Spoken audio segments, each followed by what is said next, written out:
नमस्कार, मैं सिरांधा आप सभी दर्शकों का अन्नदाता कार्यक्रम में स्वागत करती हूं। किसान हमारे देश के अन्नदाता हैं और वही हमारे देश के भाग्य विधाता हैं। ऐसे ही भारतीय किसानों को खेती बाड़ी से जुड़ी हुई बहुत सी नई लाभकारी जानकारियां देने के लिए हर रोज सुबह हम आपके साथ आते हैं। तो चलिए कार्यक्रम शुरू करने से पहले देखते हैं क्या है आज के अन्नदाता में। भैंस की मुर्रा नस्ल का पालन करना है लाभकारी।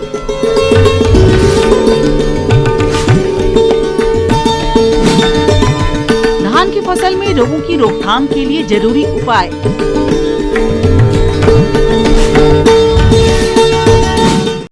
प्रदेश के बहुत से किसान भाई खेती के साथ डेयरी व्यवसाय करते हैं।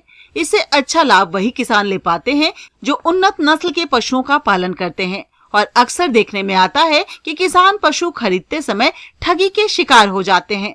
तो जो किसान मुर्रा भैंस खरीदकर पालन करना चाहते हैं, वे इसे खरीदते समय इसकी सही पहचान कैसे करें, देखिए यह खास रिपोर्ट।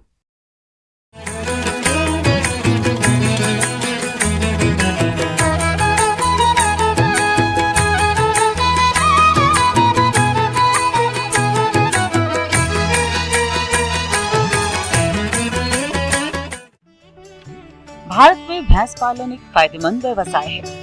यह व्यवसाय न केवल भारत में दूध आपूर्ति करता है, बल्कि इसमें रोजगार की काफी संभावना है। भैंस का दूध कुल दूध का 57% योगदान देता है। भारत में आमतौर पर मुर्रा, जाफराबादी, सूरती आदि भैंस की नस्ल पाई जाती है। इन सब भैंसों में मुर्रा भैंस सबसे मशहूर है। डेयरी व्यवसाय में आजकल अधिकतर मुर्रा भैंसों को पाला जा रहा है और इसका पशुधन में सबसे ऊंचा स्थान है, जिसके कारण डेयरी किसानों की पहली पसंद बनी हुई है। किसान भाइयों, अभी तक आपने खेती से जुड़ी हुई कुछ उपयोगी जानकारियां देखी। अब लेते हैं एक छोटा सा ब्रेक, जल्द ही लौटेंगे और कार्यक्रम में आगे भी है खेती बाड़ी से जुड़ी हुई महत्वपूर्ण जानकारियां। आप बने रहिए हमारे साथ।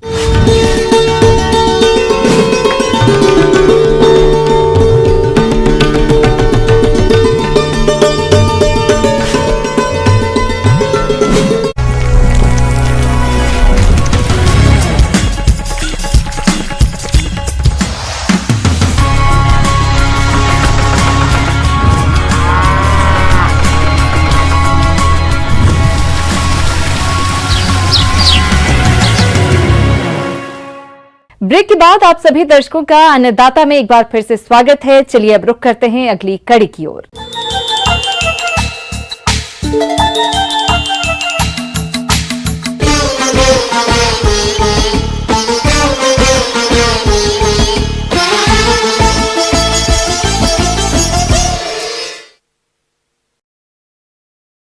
धान की फसल में बहुत अधिक रोग लगते हैं। अगर इनका समय पर नियंत्रण नहीं किया गया तो फसल की लागत भी नहीं मिल पाती है।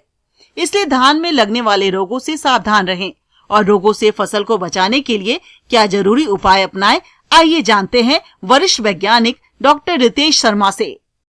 जैसे कि आप सभी देख रहे हैं, आपके खेतों में बासमती की फसल इस समय लहला रही है, लेकिन एक समस्या जगह जगह पर सामने आ रही है। इसमें कुछ पौधे ऊंचे बढ़ जाते हैं, जिसे हम झंडा रोग, बकैने रोग या सुर्रा रोग कहीं कहीं किसान भाई अपनी सुविधा से इनके नाम रखकर बोलते हैं। इस रोग में कोई पौधा ऊंचा बढ़ जाता है तथा पत्ते पीले होने लगते हैं, जो स्वस्थ पौधों की तुलना में पतले होते हैं और उसके बालियों में दाना नहीं बनता है, जो बाद में सूख जाता है। यह समस्या फसल की रोपाई के 15 से 20 दिनों बाद आनी शुरू हो जाती है। तो बकैने रोग एक मिट्टी और बीज से पैदा होने वाला रोग है। इसके लिए आवश्यक है कि हम अच्छी क्वालिटी का बीज प्रयोग करें और यदि पिछले साल हमारे खेत में ये बीमारी आई है तो उसमें भूमि शोधन अवश्य करें, क्योंकि जो पिछले साल इस फंगस के जो स्पोर्स आपके खेत में हैं वो इस साल भी आपका नुकसान कर सकते हैं। सबसे पहले कुछ बातों का यदि हम ध्यान रखेंगे तो बकैने रोग को हम आसानी से रोक सकते हैं। इसके लिए आपको बीज का उपचार, पौध का उपचार और पानी भरकर पौध उखाड़ना, ये 3 कार्य करना आवश्यक है। यदि आपने ये तीनों कार्य किए हैं तो आपके खेत में बकैनी रोग नहीं आएगा। फिर भी यदि आपके खेत में अभी बकैनी रोग आ रहा है तो उसके लिए सबसे पहले आप उन सभी पौधों को जो थोड़ा सा ऊंचा बढ़ते दिखाई दे रहे हैं और बाद में वो सूख जाते हैं, उनको जड़ समेत खेत से बाहर निकालें। ध्यान रहे उनको काटना नहीं है, उनको जड़ समेत निकालने के लिए यदि आवश्यक हो तो आप दरांती को मिट्टी में चलाएं, खेत के अंदर चलाएं और जड़ समेत खेत से बाहर निकाल के उसको या तो जला दें या कहीं दबा दें, जिससे कि वो फंगस ज़्यादा ना फैल जाए, क्योंकि कोई भी रासायनिक दवा इस बीमारी में बहुत कारगर नहीं है। अच्छा होगा यदि आप 2 किलो ट्राइकोडर्मा प्रति एकड़ की दर से गोबर की खाद में मिलाकर अपने खेत में छिड़क दें। और इसके अलावा सीडोमोनास एक बायो एजेंट आता है, उसकी 5 ग्राम मात्रा प्रति लीटर पानी की देखेंगे। जो जड़ के ठीक ऊपर जो सीत है, तना है, तने की जो ऊपर की जो भाग होता है उसको हम सीत बोलते हैं, वो चॉकलेट कलर के धब्बे बनते जाते हैं और वो धब्बे धीरे धीरे इतने बढ़ते हैं कि पूरे पौधे को अपनी गिरफ्त में ले सकते हैं। तो इसको पहचानना बड़ा आसान है। यह रोग कल्ला निकलने से लेकर दाना बनते समय फसल को नुकसान पहुंचाता है। यह रोग अधिक नमी होने और यूरिया का अधिक प्रयोग होने की दशा में तेजी से फैलता है। समय से निदान नहीं होने पर यह फसल को अधिक नुकसान पहुंचाता है। सीथ ब्लाइट जो बीमारी है वो उसका जो फंगस है, उसकी जो कवक है, वो दूब घास के ऊपर पनपती है। तो आपको ध्यान रखना है, आपके खेत में दूब घास नहीं होना चाहिए। यदि आपके खेत में सीथ ब्लाइट आ भी जाती है तो आप देखेंगे डोल के आसपास अधिकतर आती है। 2-4 पौधे हैं, उनको निकाल के आप जला दीजिए या दबा दीजिए। यदि किसी भाग में बीमारी का प्रकोप बढ़ गया है तो उसके लिए आप स्प्रे कर सकते हैं। इसमें एजॉक्सिस्ट्रोबिन और टेबुकोनाजोल दोनों दवाइयाँ कारगर हैं। इसकी 200 ml मात्रा प्रति एकड़ के हिसाब से 200 लीटर पानी में स्प्रे करना है और पूरे खेत में स्प्रे करने की आवश्यकता नहीं है। जितने भाग में आपको ये बीमारी नज़र आती है उससे 4-5 मीटर फालतू एक्स्ट्रा एरिया ले लीजिए और सिर्फ उतने में स्पॉट स्प्रे कीजिए। इसके अलावा जो हमारी तीसरी बीमारी है वो है ब्लास्ट, गर्दन तोड़। शुरू की अवस्था में आप देखें तो नाभ जैसे आकार के पत्तियों पर धब्बे नजर आते हैं, जैसे हमारी आँख है इस तरह के, और बीच में काफ़ी राख जैसा रंग हो जाता है। ये यदि इस तरह के आपके पत्तियों में धब्बे नजर आ रहे हैं तो आप समझिए ये आपके ब्लास्ट रोग के लक्षण हैं। यदि शुरू की अवस्था में, पत्ती की अवस्था में आते हैं तो आप इसमें टेबुकोनाजोल 200 ml प्रति एकड़ की दर से स्प्रे कर सकते हैं। वैसे तो यदि आप ठीक तरह से अपने फार्म का प्रबंधन करेंगे तो बीमारियां हमारे खेत में नहीं आ पाएंगी।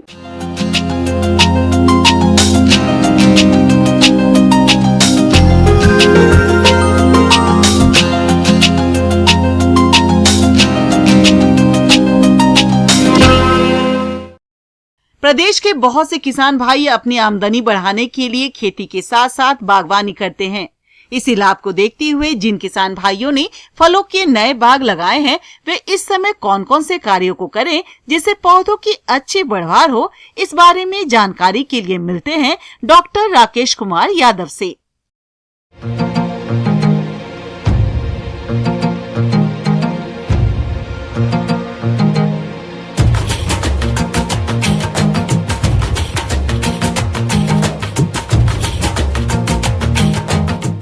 जो फल वाले जो बगीचे हैं उनकी इस समय क्या सामान्य जो सावधानियां हैं वो रखें और इस समय क्या क्या जो क्रियाएं हैं वो करें। बागवान भाइयों, फलों के नए बाग लगा देने मात्र से ही अधिक फल नहीं मिल जाएगा, बल्कि इसके लिए नए बाग में किए जाने वाले कार्य को समय पर करना होगा, जिसमें सबसे पहले बात करते हैं सिंचाई की। तो बागों में सिंचाई ड्रिप के माध्यम से समय समय पर करना चाहिए, जिससे कम पानी में अधिक क्षेत्र पर आसानी से सिंचाई कर सकते हैं। फलों के बाग में एक समस्या खरपतवारों की आती है। इसके लिए बाग में खुरपी, फावड़े या पावर टिलर यंत्र की सहायता से बाग में निराई गुड़ाई करके खरपतवारों को नष्ट करते रहना चाहिए। एक चीज मैं किसान भाइयों को और कहूँगा, क्योंकि नया पौधा लगाते हैं हम, बडिंग से लगाते हैं, ग्राफ्टिंग से लगाते हैं, तो एक विशेष जो ध्यान रखने वाली बात यह है कि हमारी जो बड और जो ग्राफ्ट यूनियन है, यानी कि जहाँ से हमने रूट स्टॉक और साइन है मूल व्रंत और जिसको साइन कहते हैं, उनके जो जंक्शन होता है उसके नीचे जो भी नई ग्रोथ होती है उसको हटा देना चाहिए सिकेटर की सहायता से, क्योंकि उस ग्रोथ को हम लेंगे तो वो एक तो रूट स्टॉक है तो उसका फलत अच्छी नहीं आएगी, और जो वाटर सकर्स हैं जिसको हम साइड सकर्स बोलते हैं उनको तो बिल्कुल भी हटा देना चाहिए, क्योंकि उसमें हमको उत्पादन नहीं मिलता है, वो पौधे का जो पोषण है वो बेकार जाता है। इसलिए जो भी ग्राफ्ट यूनियन या बड यूनियन है उसके नीचे कोई भी ग्रोथ हो उसको हटा दें, ये भी एक विशेष प्रक्रिया है, उसको दोहराते रहें। इसके बाद में मैं कहूँगा कि ज़्यादातर तो बगीचे होते हैं उनमें ओपन सेंटर यदि सिस्टम रहता है तो वो ठीक रहता है। उसमें क्या करते हैं, ओपन सेंटर लीडर, ये 2-3 सिस्टम हम अडॉप्ट करते हैं। तो उसमें क्या करते हैं, लगभग पौधे को ज़मीन से 1 मीटर हाइट तक हम लगभग रखते हैं, उसके बाद में शाखाएं लेते हैं। तो उसके लिए प्रारंभ से ये करें कि पौधा जब हमारा छोटा रहता है तभी से उस पर का जो नई ग्रोथ है, टॉप है, उसको काट देते हैं। काटने के बाद में क्या होगा, साइड से उसकी ब्रांचेज निकलेगी, मैन स्कैफोल्ड ब्रांचेज जो बाद में जाके बनती हैं वो बनेगी। तो बीच में स्पेस रहेगा, उसमें सूर्य का प्रकाश अच्छा आएगा, हवा आएगी, क्योंकि माइक्रो क्लाइमेट डेवलप नहीं होगा तो कीट बीमारियां नहीं आएगी, और अच्छा प्रकाश उसमें पड़ेगा तो प्रकाश संश्लेषण की क्रिया अच्छी होगी। इससे हमारा समय मिला, जैसे जुलाई से लेकर दिसंबर तक का जो महीना होता है वो इसमें जो लीफ माइनर है, लेमन बटरफ्लाई है, सिट्रस साइला है, ये इस तरह के जो कीड़े हैं वो आना शुरू हो जाते हैं। सिट्रस कैंकर है जो कि इसका इम्पोर्टेंट एक रोग है नींबू का। तो इस तरह के तो हमको किसान भाइयों को चाहिए कि वो रोज अपने बगीचे में जाएं, रोज एक एक पौधे को देखें कि किसी में रोग तो नहीं है, कीट तो नहीं है, और यदि हैं तो समय रहते हुए उनका नियंत्रण आवश्यक रूप से कर लेना चाहिए। बागबान भाइयों, नए फलों के बाग लगाने के लगभग 3 से 4 वर्ष बाद फल मिलना शुरू होता है, और ऐसी दशा में नए बाग में अनंत फसलों के रूप में सब्जियों को उगाकर अतिरिक्त लाभ भी ले सकते हैं। इस समय फल बागों में कई तरह के हानिकारक कीट नुकसान पहुंचाते हैं, जैसे कि सफेद मक्खी, बेला, लीफ माइनर। तो इन कीटों के नियंत्रण के लिए 750 मिलीलीटर मेटास्टाक्स 25 EC या 500 मिलीलीटर मोनोक्रोटोफास 30 EC को 500 लीटर पानी में घोलकर छिड़काव करें। इसके अलावा बाग में कई तरह के रोगों का प्रकोप होता है, जिनकी सही पहचान करके समय रहते रोकथाम के उपाय अपनाने चाहिए, तभी इन बागों से आगे चलकर अच्छे फल। और आगे भी है खेतीबाड़ी से जुड़ी हुई बहुत सी रोचक जानकारियां, पर यहां पर रुकेंगे एक और ब्रेक के लिए, जल्द हाजिर होते हैं।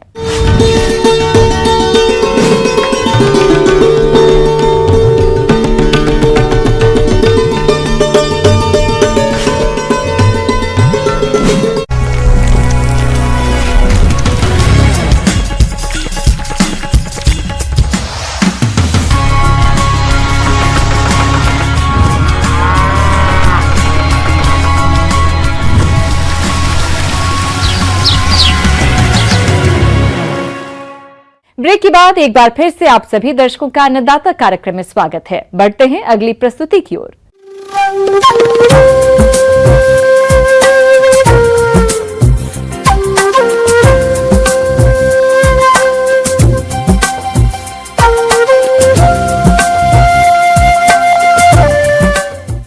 मौसम के अनुसार प्रबंधनों पर ही टिकी है आपकी खेतीबाड़ी, इसलिए मौसम पूर्वानुमान और उस पर आधारित साप्ताहिक कृषि सलाह इस प्रकार है।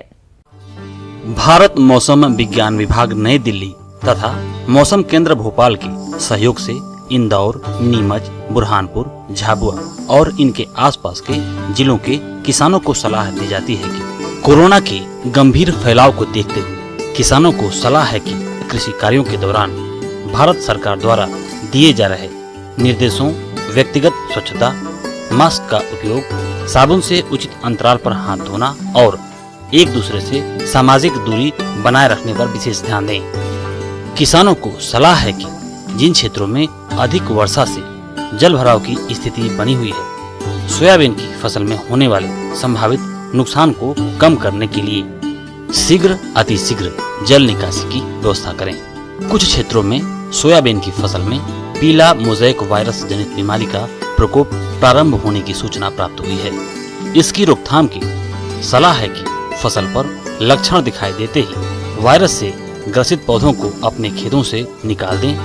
आपको यह भी सलाह दी जाती है कि ऐसे खेत में सफेद मक्खी, जो कि इस वायरस को स्वस्थ पौधों में फैलाने का कार्य करती है, की नियंत्रण के लिए पहले से मिश्रित संपर्क रसायन बीटा साइफ्लोथ्रिन और इमिडाक्लोप्रिड की 350 मिलीलीटर मात्रा प्रति हेक्टेयर की दर से छिड़काव करें। इस दवा से सफेद मक्खी के साथ साथ पत्ती खाने वाले कीटों का भी एक साथ नियंत्रण हो जाएगा। संभावित मौसम पूर्वानुमान को देखते हुए इस समय बैंगन, टमाटर और भिंडी में रस चूसक कीट की संभावना हो सकती है। अतः दिखाई देने पर इनके नियंत्रण हेतु इमिडाक्लोप्रिड की 1 मिलीलीटर मात्रा 3 लीटर पानी की दर से घोलकर छिड़काव करें।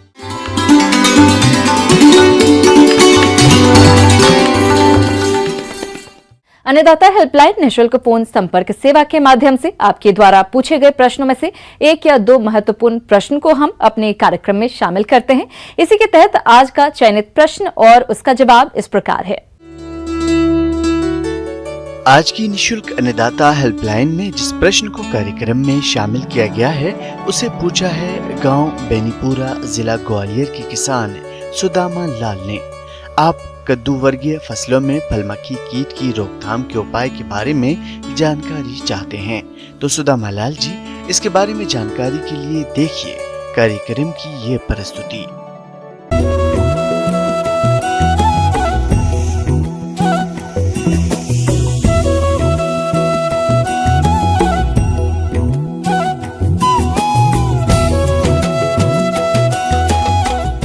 किसान बहनों एवं भाइयों, आज हम आपसे ये जो कद्दू वर्गीय सब्जियां जैसे कद्दू, घिया, तोरी, खीरा और टमाटर में एक मुख्य कीट की समस्या, जहाँ पर भी आप इस फसल को उगा रहे हैं वहाँ पर ये मुख्य कीट की समस्या होती है, जिसे हम फल मक्खी के नाम से जानते हैं या हम इसे फ्रूट फ्लाई भी कह सकते हैं।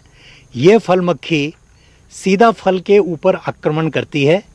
तो जैसे मैंने आपको ये कुकुरबिट्स हैं जो बेल वाली हमारी कद्दू वर्गीय सब्जियां हैं, इनमें ये जब अभी फल थोड़ा सा बना हुआ था और काफ़ी नरम ही होता है, तब ये उसके भीतर अपने अंडे, फल के भीतर अपना ये एक अंग है इसमें, उसको अंदर डालकर फल के भीतर चावल के दाने की तरह सफ़ेद छोटे छोटे अंडे फल के भीतर दे देती है। और उनमें से 4-5 दिन में शिशु निकल कर, जो छोटे से अभी तो 1 mm 2 mm के होगा शुरू में, वो अंदर का गूदा खाना शुरू कर देंगे। और 8-10 दिन में वो 3 अवस्थाएं पार करके जब उनका पेट भर जाएगा तो वो फ्रूट में से बाहर निकलकर ज़मीन में प्रवेश कर जाते हैं और उसमें प्यूपा की अवस्था में परिवर्तित हो जाते हैं। और उसके बाद उसमें से प्यूपा में से फिर से वो मक्खी जो है वो 8-9 दिन के बाद मक्खी निकल जाएगी। और ये जो जीवन चक्र हुआ, अंडे देने से वयस्क बना, ये लगभग 1 महीना इसको लगता है और 1 महीने में एक जीवन चक्र पूरा हो जाता है।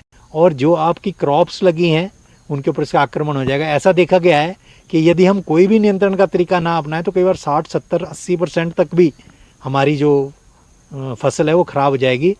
बाहर से आपको जो फल अच्छा दिखेगा, लेकिन उसमें एक गोंद सा आपको नज़र आएगा, जिससे ये पता लग जाता है कि मक्खी ने इसके भीतर अंडे दे दिए हुए हैं।